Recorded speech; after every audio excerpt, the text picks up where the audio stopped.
Morning, পূর্বাজ লাইফস্টাইলে আপনাদের সবাইকে স্বাগত জানিয়ে আজকের ব্লগটা শুরু করছি। আশা করি সকলে ভালো আছেন। তো এখন বাজে হচ্ছে সকাল 9টা। আমরা এখন যাচ্ছি কঙ্কালীতলার উদ্দেশ্যে। সবাই মিলে স্নান করে উপোস করে যাচ্ছি কঙ্কালীতলায়। সেখানে গিয়ে মাকে পুজো দেব, তারপর চারিদিক একটু ঘুরে ফিরে দেখব। আজকের সময়টা ওখানেই কাটাবো। কঙ্কালীতলার নাম আগেই শুনেছি, তো এখানে এসেও শুনছি খুব বিখ্যাত। চলুন দেখি। এসে গেছি কঙ্কালীতলায় মায়ের মন্দিরে। মায়ের ডালা নিয়ে এসেছি, বেশ ফাঁকা চারিদিকটা, ভালো পরিবেশটা। আমাদের মায়ের মন্দিরে যেমন ভিড়, এখানে তেমনি ভিড় নেই। দেখুন চারপাশটা একটু ঘুরে ঘুরে দেখি, চলুন। বেশ ভালো লাগছে, কত দোকানপাতি দেখুন, লোকজন সব আসছে পুজো দিতে।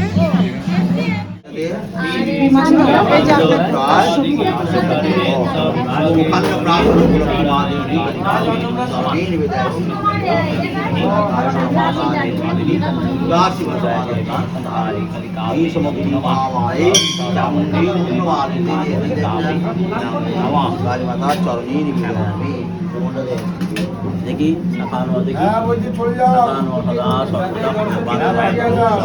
দিচ্ছে বাবু।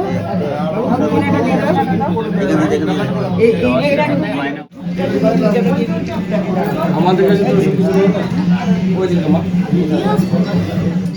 ঘুরে ঘুরে দেখি দোকানগুলো কি আছে না আছে।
কত কত ছবি রয়েছে দেখুন, কি সুন্দর সুন্দর।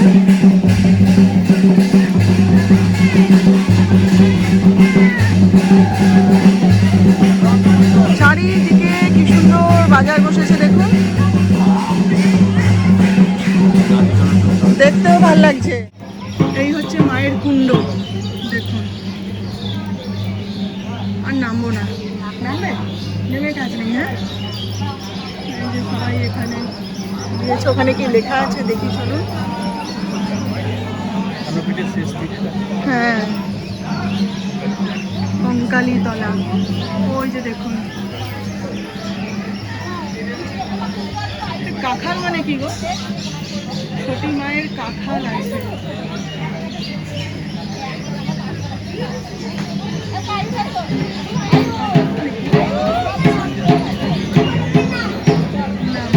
ঠিকই তো বলেছি।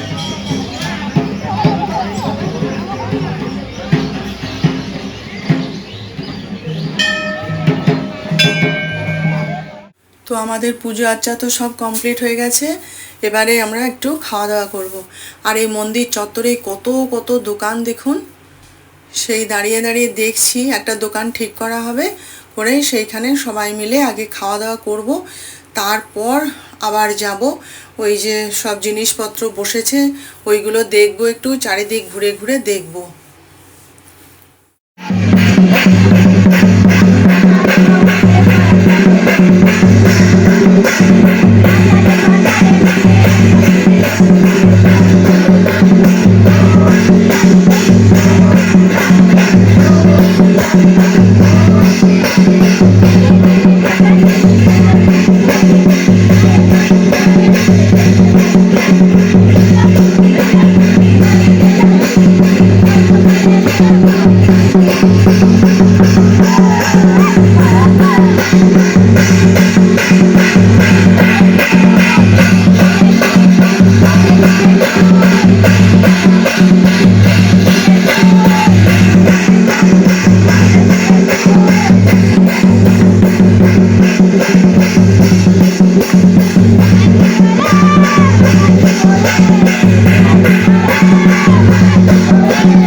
খাওয়া দাওয়া সব কমপ্লিট হয়ে গেছে এখানে। এবারে বাড়ি ফিরবো। আর দেখুন আমার কপালে কীরকম এঁকে দিয়েছে। তো এখন বাজে হচ্ছে 5:30। 5:30টার বেশি হয়ে গেছে, 5:40 হয়ে গেছে। আমরা একটুখানি বেরোচ্ছি বলতে ঘরে বসে থেকে কি করব, আর একটুখানি বাইরে ঘুরে আসি। তো গাড়ি নিয়ে যাব না, একটা টোটো ভাড়া, 3টে টোটো ভাড়া করা হয়েছে।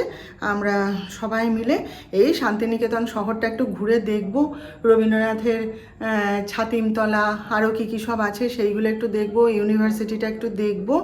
আর একবার একটুখানি মেলায় যেতে হবে, জানেন সোনাঝুরি হাটে আরেকবার যেতে হবে।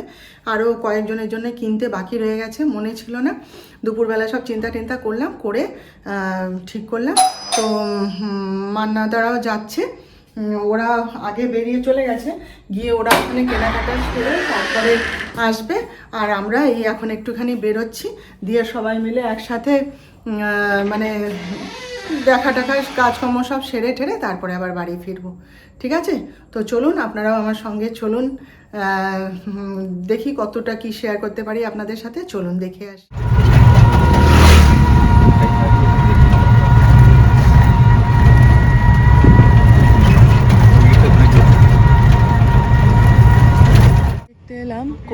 ছাতিমতলা, ওই যে দেখুন বেদিটা, সেটাই দেখছি, জিজ্ঞেস করছি যিনি আমাদের দেখাতে নিয়ে এসছেন তার কাছে সব শুনছি দাঁড়িয়ে দাঁড়িয়ে আর কি। এত ভালো লাগছে দেখুন।